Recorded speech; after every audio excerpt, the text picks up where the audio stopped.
ফরিদপুর ৪ আসন থেকে ভাঙার দুটি ইউনিয়ন কেটে ফরিদপুর ২ আসনে যুক্ত করার প্রতিবাদে দ্বিতীয়বারের মতো ফের মহাসড়ক অবরোধ শুরু হয়েছে।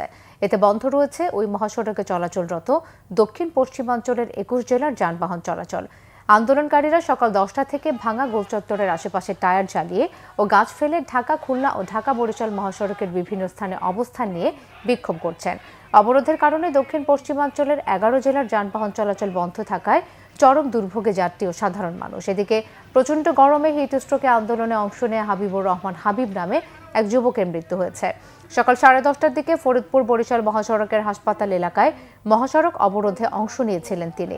সেখানে অসুস্থ হয়ে পড়লে দ্রুত হাসপাতালে নেওয়ার পর কর্তব্যরত চিকিৎসক তাকে মৃত ঘোষণা করেন। হাবিব আলগি ইউনিয়নের চরকান্দা গ্রামের মৃত আব্দুল আজিজের ছেলে। গত ৪ সেপ্টেম্বর নির্বাচন কমিশন সংসদীয় আসনের পুনর্নির্ধারিত সীমানার তালিকা প্রকাশ করে। স্থানীয়রা এর প্রতিবাদে পরদিন থেকেই ভাঙায় মহাসড়ক অবরোধ করে আন্দোলন শুরু করেন।